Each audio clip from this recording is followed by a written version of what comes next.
Fala pessoal, eu gostaria aqui de fazer uma homenagem às pessoas que idolatram essa existência medíocre, efêmera, né? As pessoas que idolatram a vida, que amam a vida, né? Que querem espalhar o seu gene maldito em outro ser vivo, né? Vamos começar falando de Deus, né? Deus, ele é natalista. Ele é natalista, né? Ele é o autor da vida. Ele criou o espermatozoide, criou o útero, criou o óvulo, né? Criou o sêmen, né? Por isso que eu acho muita hipocrisia algumas pessoas se dizerem, não que eu seja que eu vá aqui julgar, mas eu acho que é muita hipocrisia uma pessoa, por exemplo, se dizer, falar assim, eu sou cristão e antinatalista. Mas espera aí. Mas se você é cristão, você crê que Jesus Cristo é o próprio Deus? Então, como que você pode se dizer antinatalista e apoiar um Deus que é natalista? Entende? Porque se você considerar que Jesus Cristo ele é o próprio Deus, então ele já é natalista. Mesmo que ele, quando ele veio na Terra como homem, ele não tenha vindo na Terra não ter tido filho, muita gente acha pensa assim, ah, Jesus Cristo não era antinatalista. Antinatalista o caralho, né? Antinatalista nada, tá? Jesus, se a gente considerar que ele é o próprio Deus, ele não é antinatalista coisa nenhuma, né? Outra coisa, né?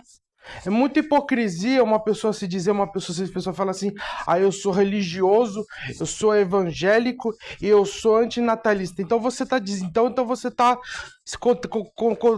você tá se contradizendo contra o próprio Deus, né? Primeiro porque Deus, ele colocou genital em você.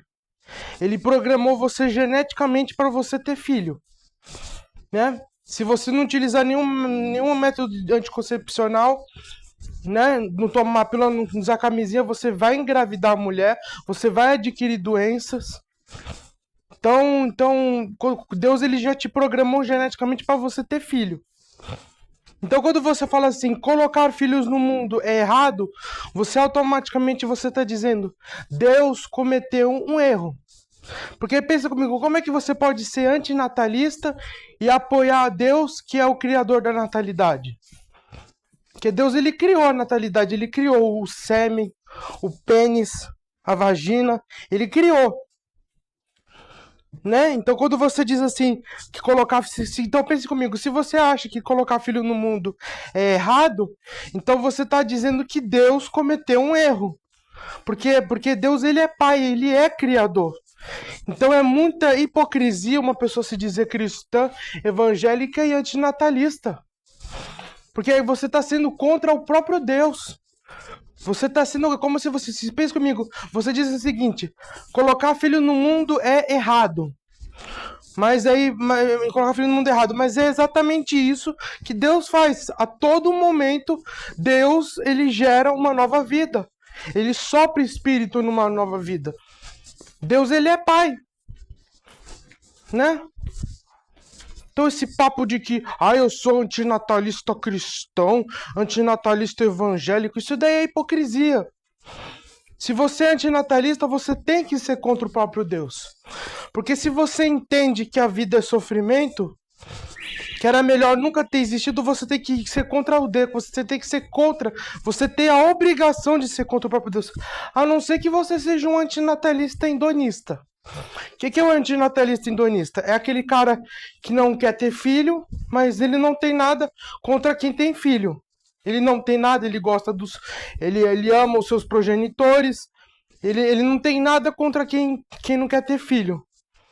Ele não tem nada, ele não tem problema nenhum com pessoas que querem ter filhos. Ele só não quer ter filho para não ter que se assumir uma responsabilidade, porque não tem condição, porque não quer ter gasto, mas ele não tem nada contra a natalidade. Agora, para quem trata a natalidade como ato imoral, se dizer evangélico, cristão, porra, é meio hipocrisia isso daí, né? Evangélico antinatalista é uma piada isso daí, né? Ainda mais se for antinatalista militante, aquele cara que acredita que trazer novas vidas no mundo é errado. Agora falando em antinatalismo, o que eu acho de interessante, outra coisa que eu acho de interessante nos cristãos, é que eles adoram utilizar o ser humano como bode expiatório, né? Deus, ele cria você sem seu consentimento, porque você não pediu para nascer. Ele te joga num mundo cheio de doença, com assassino, com pedófilo, com estuprador, com políticos corruptos. Você já nasce desde pequeno, você depende dos seus pais. Quando você é criança, até adulto você pode acabar dependendo se você tiver uma dificuldade mental ou você for incapaz. Como é o meu caso, você vai ficar dependendo do pai e da mãe pro resto da vida. Tem filho que fica dependendo dos pais pro resto da vida. Então, até para você ter sua independência financeira, você vai ter que pagar um preço. A pessoa já nasce já tendo que frequentar a escola, tem que frequentar a escola de segunda, porque a escola é uma forma de trabalho, né? E você não basta você estudar e você se dedicar, porque tem gente que estuda, se dedica e mesmo assim repete de ano, tira nota baixa. Ou seja, mesmo que você se esforce, você ainda não é garantia de que você vai conseguir. E você tem aquela obrigação, sabe, de ficar indo lá na escola, sofrendo bullying, porque um pai e uma mãe filha da puta, um Deus filha da puta te colocou no mundo, e agora encheu você de obrigação. Então Deus, ele é hipócrita, né? Deus, ele coloca você, não cria você sem seu consentimento, sem a sua autorização, joga você num mundo, te coloca numa prisão cósmica, porque ao contrário do que muitos cristãos falam, nós não temos livre-arbítrio. A gente não tem livre-arbítrio. Livre-arbítrio é uma mentira. Ah, Felipe, como assim a gente não tem livre-arbítrio? Simples. Tenta sair, pula do 10º andar, vai num prédio bem alto e tenta voar igual o Superman. Tenta voar igual o Superman. Tenta respirar debaixo da água. Tenta mudar a sua aparência física para você ficar mais bonito, né? Você que nasceu beta, né? Xé. Você que não é shed, você que tá meio fora de forma, você que não tem aparência muito boa. Tenta mudar a sua aparência para ver se você vai conseguir. Não tô falando aqui de você assumir a aparência de uma pessoa que já existe. Eu tô falando de você poder escolher sua aparência, escolher o local que você quer nascer, o mundo, o lugar, você não escolhe nada. Aí Deus te criou, te joga no mundo, te imputa um monte de responsabilidade, fala que se você não aceitar trabalhar esse capitalismo maldito, porque o capitalismo ele só existe porque as pessoas fazem filho, né? Porque o ser humano ele é praticamente um deficiente cósmico. Ah, Felipe, você tá falando que Felipe, o que é um deficiente cósmico, Felipe? Eu vou dar um exemplo aqui bem simples. Vamos imaginar que exista um ser humano que voe. Um ser humano que consiga voar. Esse ser humano, ele vai ser considerado destaque, ele vai ficar milionário, ele vai ficar popular. Por quê? Porque os outros não conseguem fazer o que ele faz. Então ele é considerado super. Agora vamos imaginar que todo ser humano voasse e tivesse um que não conseguisse voar. Esse daí já ia ser considerado deficiente. Então o que acontece? O ser humano, ele é um deficiente cósmico, ele é cheio de limitar. As leis da física encheu a gente de limitações. O que acontece? Como o ser humano é limitado fisicamente, ele é um deficiente cósmico, ele é limitado pelas leis da física, ele não tem qualquer tipo de superpoder. Para ele compensar isso, ele precisa ficar horas e horas e horas trabalhando, caçando atrás de comida, de medicamento, de água, de luz, né? O ser humano, ele compensa, o próprio universo já fode com ele, né? O próprio universo já foi fabricado para foder com você.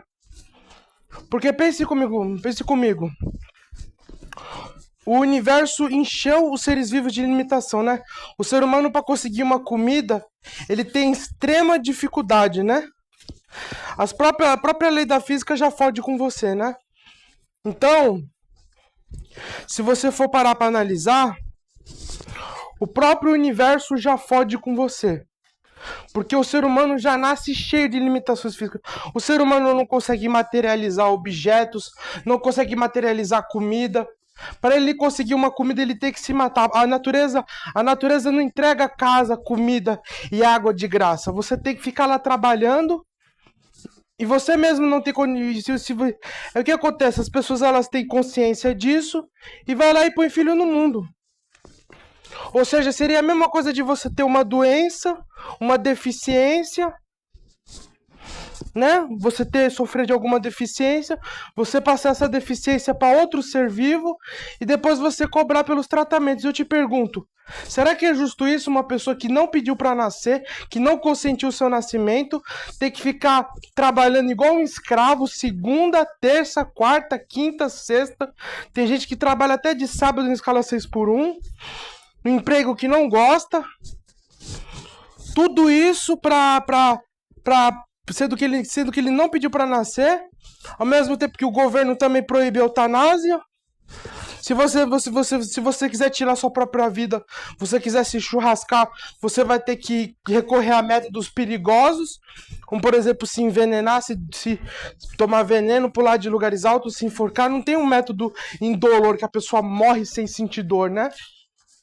É tomando veneno, é pulando de lugar alto, pulando em ponte, né? Porque método sem morrer, ter uma morte tranquila, sem sofrimento, você não pode, né? É uma prisão cósmica, né? As pessoas, elas te jogam no mundo, elas têm uma doença, né? Qual que é essa doença? A doença é você ser humano, a doença em si tá em você ser humano. O humano, ele é um deficiente cósmico. É um deficiente cósmico, não consegue para conseguir construir uma simples casa, para ele morar, ele tem que ficar se matando de trabalhar, né? É uma natureza maquiavélica, né? São os animais se devorando. E a religião ainda bota a culpa em Adão e Eva, né? A religião sempre usando o homem e o ser humano como bode expiatório, né? A religião adora utilizar o ser humano como bode expiatório, né? É o que a religião mais gosta. A religião fica com aqueles... Ai, mas Deus desestruturou a natureza. Deus, ele criou os vírus, as bactérias, os fungos, porque os seres humanos são pecadores. O ser humano desobedece a Deus. É mesmo? E eu te pergunto, se o seu filho desobedecer você, vamos imaginar que hipoteticamente você é pai e você tem um filho. Se o seu filho desobedecer você, você não vai ter mais que pagar pensão? Você vai poder ele expulsar de casa? Por exemplo, vamos imaginar que o seu filho xingue você. Será que você pode até castigar ele por ele ter sido mal educado? Mas será que você vai poder espancar ele? Jogar um vírus, uma bactéria no corpo dele?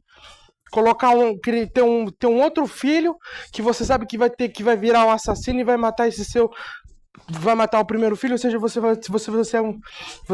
é pai e você vai ter um filho que você não gosta, que não vai te agradar, só para ficar judiando e maltratando, usando como bode expiatório. Nem que Adão e Eva mandasse Deus tomar no olho do cu. Tá lá no paraíso, tá lá Adão e Eva faz assim para Deus, mostra o dedo do meio. Ainda assim não iria justificar. Violência não se justifica. É engraçado que Deus, ele fica irritado, né, que um ser humano, ele pune imediatamente uma pessoa por comer uma fruta, mas ele não pune imediatamente os assassinos, os estupradores, né? Ele fala que vai punir, que vai mandar pro inferno. Ele vai mandar pro inferno um estuprador que foi ele mesmo que criou, inclusive que ele consentiu, que inclusive ele participou, né? Porque se a gente considerar que Deus, ele é onipresente e ele está em todos os lugares ao mesmo tempo, né? Isso significa que ele estava no dia, na data, no local, na mesma hora em que uma criança foi estuprada, e ele estava lá e não fez nada. Você já ouviu falar, cristão, que com grandes poderes vem grandes responsabilidades? Ainda mais no caso de Deus, né? Porque se até o ser humano tem a obrigação de ajudar as outras pessoas, porque imagina se não existisse polícia. Os bandidos iam tocar e rodar e matar todo mundo. Mas eu acho engraçado que Deus, ele além de assistir pornografia infantil ao vivo, ele assiste, não faz nada, cria o estuprador, porque tudo que o ser humano faz de ruim, Deus faz junto. Porque a própria Bíblia fala, ó, não sei o que lá, não vai cair nenhuma, não cai nenhuma folha da árvore se Deus não permitir. Então Deus permitiu, ele consentiu que o cara abusasse da criança. Imagina o Superman, o Batman, o Homem-Aranha, imagina todos os super-heróis que a gente tem aí de ideal de super-herói, tipo o Homem-Aranha. Vem um cara estuprar uma criança, o Batman cruza os braços e não faz nada. Esse é o Deus que você acredita? Um Deus inerte? Um Deus que consente o mal? Aí depois vem esse Deus falar que eu sou pecador? Então o que acontece? As pessoas elas vivem num mundo cheio de doença, com assassino, com pedófilo, são limitadas pelas leis da física, aí para compensar isso elas precisam ficar horas e horas trabalhando, aí passa essa maldição para outro ser, aí se você não se sujeitar a isso, você é taxado de vagabundo, ao mesmo tempo que você também não pode se churrascar porque não tem eutanásia nessa bosta desse país, você tá preso nesse mundo, a vida é uma prisão, né? Você não pode se matar, você não pode tirar sua vida, você tem que ficar nesse mundo cheio de doença, com assassino, com pedófilo, com estuprador, né? Eu vou ser bem sincero com vocês, pessoal, isso é uma coisa revoltante, né? Agora voltando aqui para os pais e para as mães, o que as pessoas que jogam filhos no mundo, elas justificam porque elas jogam filho no mundo? O primeiro, quando você vai tentar argumentar contra um natalista, fala assim pro natalista, não, você fala assim pro natalista, ó, você vai jogar filho no mundo, ó, mas o mundo é um lugar perigoso, tá cheio de assassinos, de estupradores, de pedófilos, o seu filho, ele pode sofrer privações, o mundo tá cheio de doença, tá cheio de assassinos, de criminosos, tem desastres naturais, acidente, doença, crime, né? O ser humano é corrupto, o seu filho pode sofrer preconceito, pode ser excluído socialmente, pode sofrer bullying, pode ser vítima de deboche. Aí sabe o que eles argumentam? Ah, mas o mundo também tem coisas boas. Primeiro que as coisas que tem de bom no mundo causam mais sofrimento ainda, né? Porque pense comigo, quando o natalista argumenta assim, ah, mas o mundo também tem coisas boas, eu acho que ele esquece que não adianta nada o mundo ter uma coisa, um prazer muito forte com uma dor muito forte. Você quer uma coisa bem similar que seria equivalente você tomar um refrigerante, que você sente aquele prazer, aquele êxtase, e em seguida você beber urina de cachorro. Aí você fica com sede de novo, aí você tem que beber refrigerante e depois você bebe a urina de cachorro de novo para vomitar, para passar mal, ou seja, você experimenta prazer junto com a dor, só que a dor, ela vai contrapor o prazer. Né? Não adianta nada o mundo ter um monte de coisa boa junto com um monte de coisa ruim.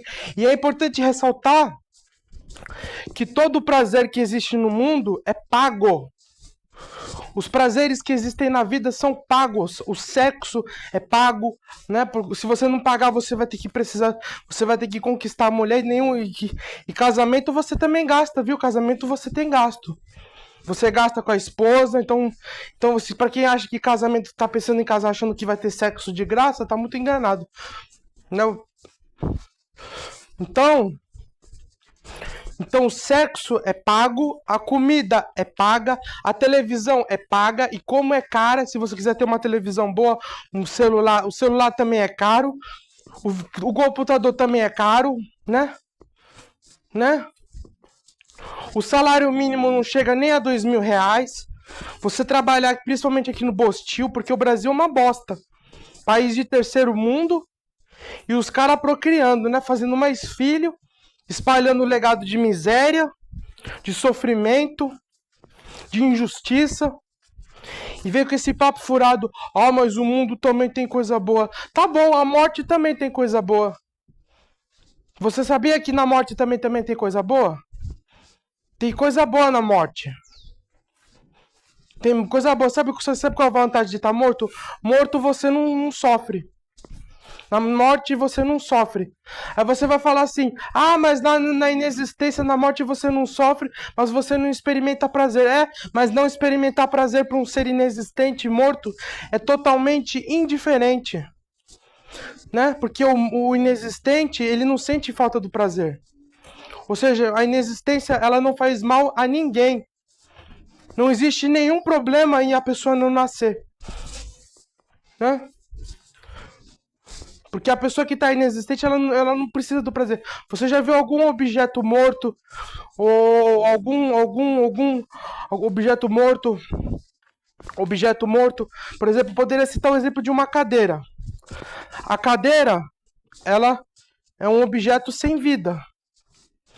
Ela não experimenta prazer, o que não é ruim, porque não experimentar prazer só é ruim para uma pessoa que já existe. A partir do momento em que você se torna inexistente, o prazer não passa a ser mais necessário. O ser humano não experimenta prazer porque ele gosta, e sim porque ele é uma necessidade. Vamos imaginar que uma pessoa te trancasse dentro de um quarto e não judiasse, não maltratasse de você, te desse comida, bebida e água, mas você não pudesse fazer atividades, como por exemplo jogar um videogame, mexer no computador. Você ia morrer de tédio, né? Você ia morrer de tédio. Porque o ser inexistente, né? A pessoa que nunca nasceu, ela nem pode estar sendo privada de alguma coisa, não pode nem estar sendo privada porque ela não existe, ela não é nada. Primeiro, para você sofrer algum dano, você precisa nascer, né? Nenhum morto, nenhum inexistente chora por não poder experimentar prazer, ao mesmo tempo que é positivo que ele está livre do sofrimento. Você entende isso? Que era melhor nunca ter nascido, porque a inexistência, a pessoa que está inexistente, que nem, você quer um belo exemplo disso, é quando você entra em um estado de sono profundo. É só você entrar em um estado de sono profundo. Se você sente falta de algum prazer, você nem percebe, você não tem nem lembrança, nem memória. É bom. A inexistência nunca fez mal para ninguém. Agora a vida faz mal e bota mal nisso. Bota mal nisso. A existência, ela faz muito mal aos seres sencientes. É doença, é assassinato, e você tem que pagar por todos. Você tem que pagar por todos os prazeres. Você tem que pagar por tudo. Tem que pagar pela comida, tem que pagar pela bebida, tem que ficar no subemprego trabalhando horas e horas, segunda, terça, quarta, quinta, sexta, ficar no emprego trabalhando em de merda. Se você não poder trabalhar, alguém vai ter que trabalhar no seu lugar. Você tem que pagar pela comida. Um mundo violento, cheio de doença, com assassino, com pedófilo. Um mundo bárbaro, um mundo hostil. E as pessoas querendo colocar filho no mundo, porra! Com a desculpa de que o mundo também tem coisa boa. A morte também tem coisa boa na morte também. Morrer também é bom. Se for analisar por esse ponto de vista, a morte pode ser uma coisa boa, porque na morte você não experimenta sofrimento, não experimenta prazer, mas é como eu disse anteriormente, né? Não experimentar prazer por um ser morto é indiferente, né? Ele não vai nem sentir falta do prazer. Então, as pessoas, elas te jogam no mundo, não quer saber se você pediu para nascer, te arremessam, jogam você num mundo cheio de doença, junto com assassino, junto com pedófilo, com criminoso, né? Um mundo que você não controla nem a sua própria aparência. Então isso aqui é uma prisão cósmica, né?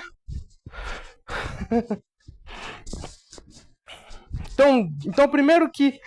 Então, o que a religião faz? A religião adora usar o ser humano como bode expiatório.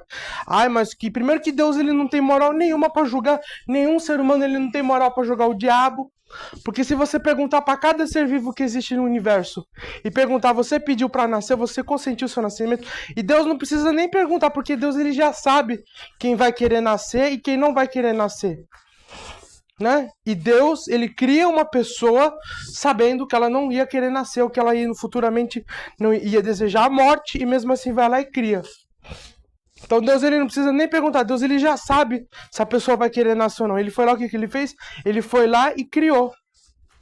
Então ele já cometeu um abuso. E o ser humano não é obrigado a obedecer o seu Deus. A única coisa que o seu Deus pode fazer, ele pode interferir se o ser humano, por exemplo, tentar matar alguém, estuprar, assassinar.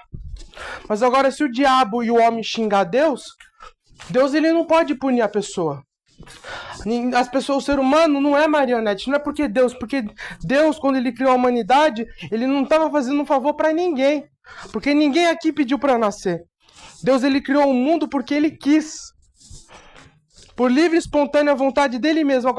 Agora porque os filhinhos dele estão rebeldes, Lúcifer e Adão e Eva não estão querendo me obedecer, não estão querendo se submeter à minha vontade, não estão querendo ser meu escravo, então eu vou torturar. Não. Você pôs no mundo, cuide.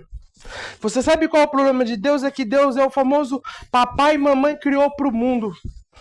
Esse é o problema de Deus, né? Deus, ele acha que ele tá fazendo um favor pra gente. Eu dei fôlego de vida pra você. Mas que fôlego de vida? Eu não pedi pra nascer, caralho. Ainda mais pra ser utilizado como bode expiatório, pra ficar sendo torturado.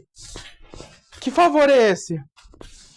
Antes era melhor a inexistência, a morte, do que vir pra esse mundo de merda, cheio de doença, com assassino, né?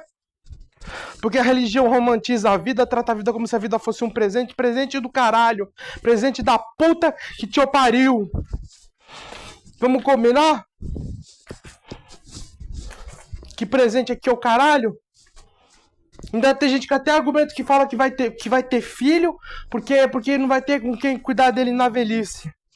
Que é uma coisa totalmente idiota, né? Primeiro porque no futuro vão existir IAs, robôs, que vão cuidar do ser humano, né? Existe robô lá na China, lá nos países asiáticos, os médicos já estão até sendo substituídos por robôs, né? Então, além de tudo, ainda vai ter filho pra nada, né? Que vai ter máquina, vai ter robô que vai cuidar de você. Agora vamos imaginar que de maneira hipoteticamente, você não tivesse ninguém pra cuidar de você na velhice.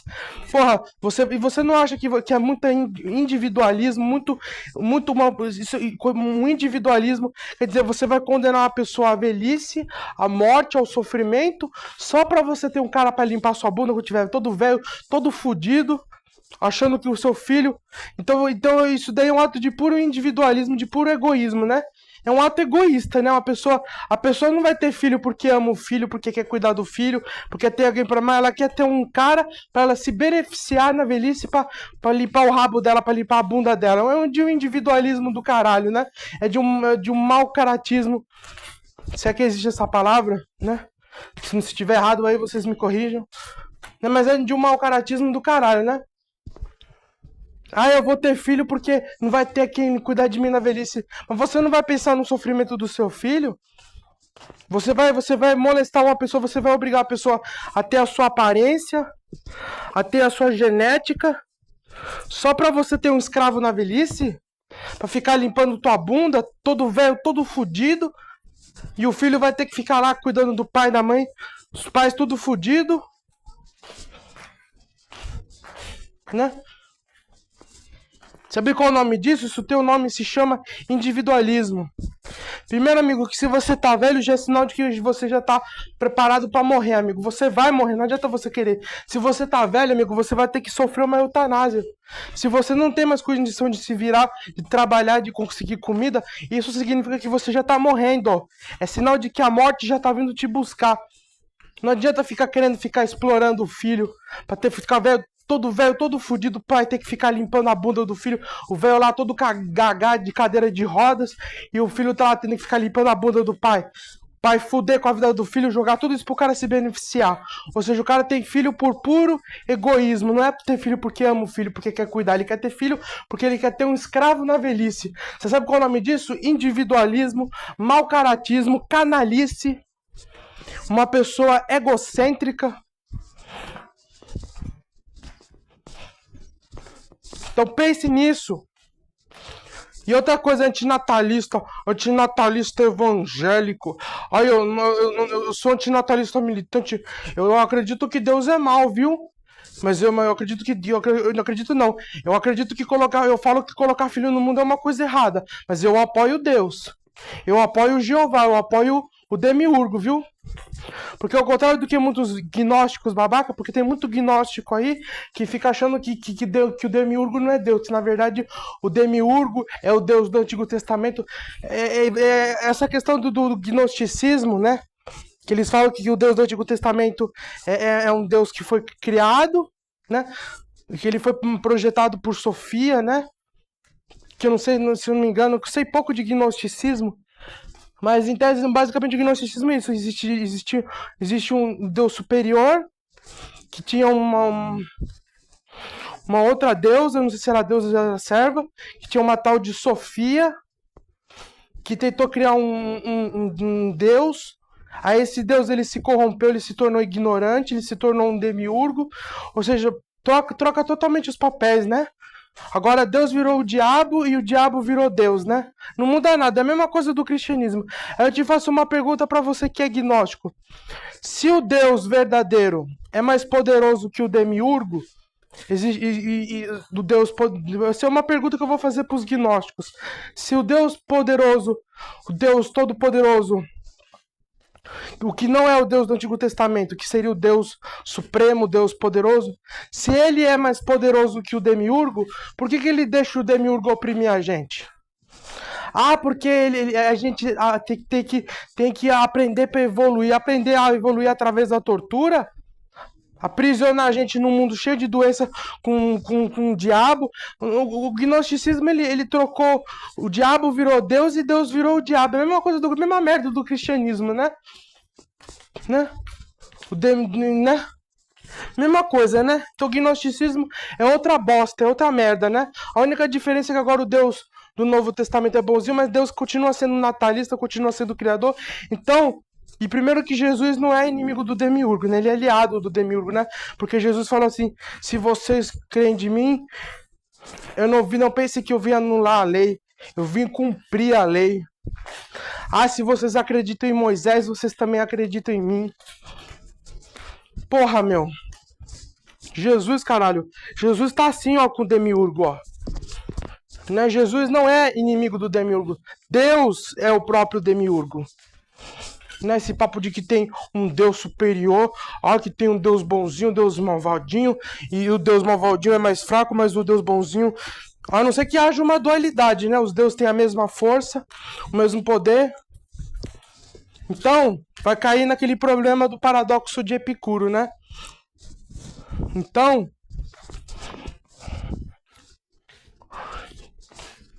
esse papo de que, ai, mas Deus permite o mal por causa do livre-arbítrio que serve só pro criminoso.